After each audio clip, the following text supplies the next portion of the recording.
Olá, caros ouvintes da For You, aqui da USCS. Eu estou aqui com Marcos Lipas, professor do Singular, e a gente vai conversar um pouquinho sobre a carreira dele, um pouco sobre o mercado de trabalho, um pouco sobre a educação no Brasil e, obviamente, as experiências dele. Então, é prazer aí, eu sou o ex-professor do EIC, né, de História.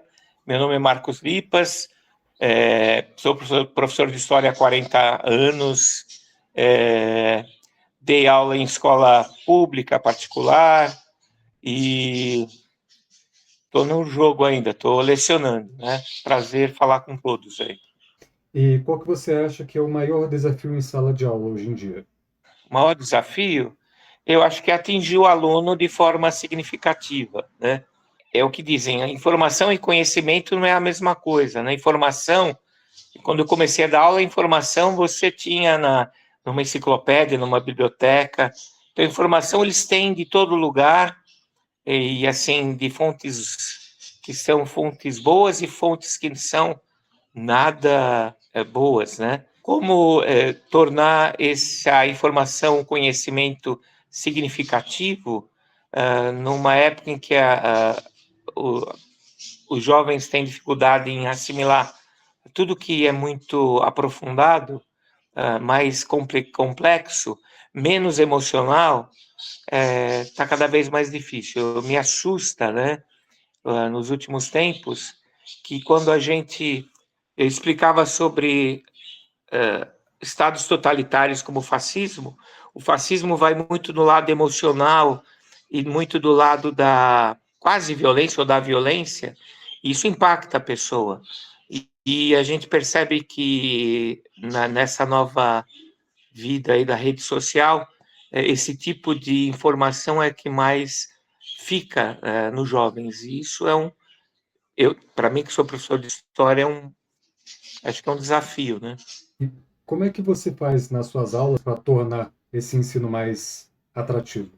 Eu uso meios, a multimídia, uso a rede social, assim, mas assim, ao mesmo tempo que eu procuro usar a lousa, fazer o aluno escrever, eu também desenvolvo jogos para os alunos se envolverem com conteúdos procuro colocar alunos no contexto da Guerra dos 100 Anos ou da Revolução Francesa ou da Guerra Fria, e assim, mas não só como sendo um jogo, mas tornar o conhecimento significativo, e eu acho que isso envolve o aluno, né? Eu acredito que sim.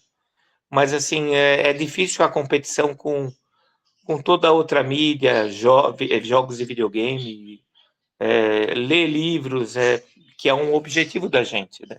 E infelizmente, né, a gente tem que, digo infelizmente porque eu acho que parece que eu estou dando um passo para trás. A gente tem que usar mais é, a lousa, né, mais fazer o aluno escrever coisas que pareciam banais, porque eles estão perdendo essa capacidade de reflexão e de trabalhar sobre um assunto por muito tempo. É difícil fazê-los escrever mais que 3 linhas. E no fundamental, mais ainda. Né? No médio, ainda a gente consegue. Eu sei que você já deu aula no exterior, né? Também. Você deu aula na Lituânia, né? Não, na Alemanha. Na Lituânia, eu só passei. Na Alemanha. Culturalmente e no sentido educacional, tem alguma assimilação que você conseguiria fazer das aulas que você deu lá atrás? Falou assim, caramba, acho que dava para a gente usar um pouco do que eles usam lá fora, ou o contrário. Eles eram curiosos de saber que era um brasileiro que estava dando aula para eles. E assim, eu procurava tornar a coisa mais ligada para nós, da América Latina, né? Mas eu estou falando de uma época que não tinha internet, não tinha rede social, não tinha todo esse meio audiovisual que tem agora. Eles têm uma facilidade de compreender várias culturas, né? No caso da Europa, particularmente, porque eles conhecem mais a história de várias nações, né? Alemanha, França, e eles têm essa noção de proximidade. O Brasil é muito grande, então, para o brasileiro imaginar outros países e outras nações, a gente tem que ir muito longe, né? Já na Europa, você aquilo que é Estado brasileiro são países que têm cultura completamente diferente. Então, eu acredito que essa noção de diferença cultural é bem marcante para eles, e para nós é mais difícil, para o brasileiro é mais difícil ter essa visão de diferença nacional e cultural. Então, talvez a experiência de viajar para um brasileiro, para um estudante brasileiro, é muito rica, né? Mas para nós é muito difícil. Você estudou também um pouco sobre psicopedagogia. Como é que isso te ajuda para poder tratar os alunos assim?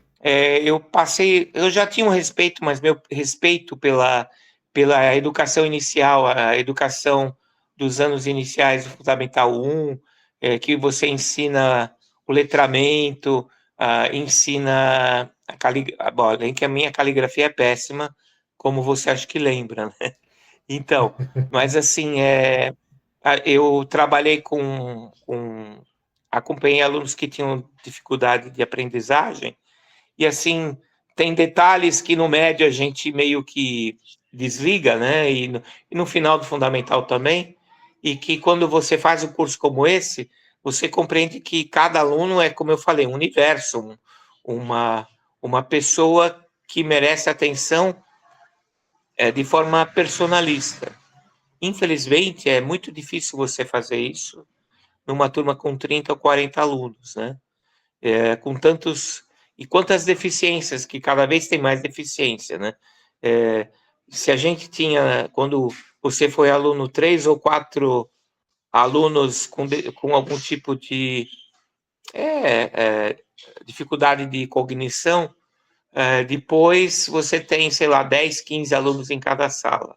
E assim, a ideia de que você tenha capacidade de observar o jeito que o aluno senta, o jeito que ele escreve, como ele segura o lápis ou a caneta, como ele reage a determinados momentos, a gente aprende só em cursos como esse. Especialmente a gente que fez licenciatura de História, Geografia, sei lá. Então, o pessoal que é formado em Pedagogia tem uma visão mais clara disso. Então, por isso um curso desse é importante. Tem algum tipo filme ou série ou algum livro que você recomenda para os seus alunos para eles poderem se inteirar na parte da história de uma maneira um pouco mais palpável? Nossa, tem vários. Mas, assim, filmes sobre guerra, filmes sobre política, livros. Eu gosto de colocar aliás, é um projeto que a gente costuma ter no Singular, de ler livros que são clássicos.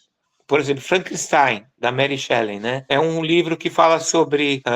é um livro de terror, né? Mas que fala sobre o século XIX, fala sobre eletricidade. A gente pode falar sobre Revolução Industrial, né? Livros como Nada de Novo no Front, que eu não sei, não lembro se vocês leram no ano, que fala sobre a destruição da Primeira Guerra, os horrores da guerra.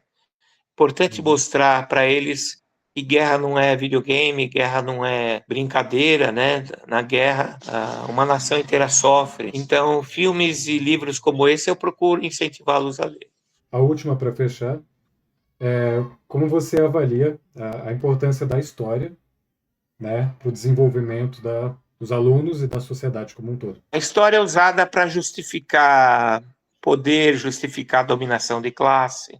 Ultimamente, então, eu nunca pensei que eu ia ver o ressurgimento do fascismo e do nazismo e do preconceito com tanta força. E eu acho que a história é uma forma, se o professor conseguir trabalhar direito, de lidar contra isso. Não de uma forma panfletária, não para defender um partido ou um governo, né? Mas de criar autocrítica, né? Criar o senso crítico do aluno para ele saber o que aconteceu, que valores foram criados na evolução histórica, ou na democracia grega, ou no iluminismo, ou no marxismo, e criar esse senso de consciência, mas assim, que eles tenham a capacidade de, com o humanismo, escolher o caminho melhor, porque como a intolerância cresceu, a ideia de que um governo autoritário pode parecer bom, que a falta de tolerância com o outro é justificável, e você vê as redes sociais criando essas bolhas de intolerância em que se retroalimenta o ódio contra grupos ou contra governos. E eu acho que o papel da história é mostrar como a evolução humana foi e como existem claros sinais de que coisas levam à tragédia ou ao holocausto, né? Como determinadas coisas, em nome da história, são consideradas corretas, mas elas podem não ser. Vamos encerrar por aqui o nosso programa da For You aqui da USCIS. Muito obrigado, Marcos Lipas, por essa entrevista e até a próxima. Muito obrigado. Boa noite.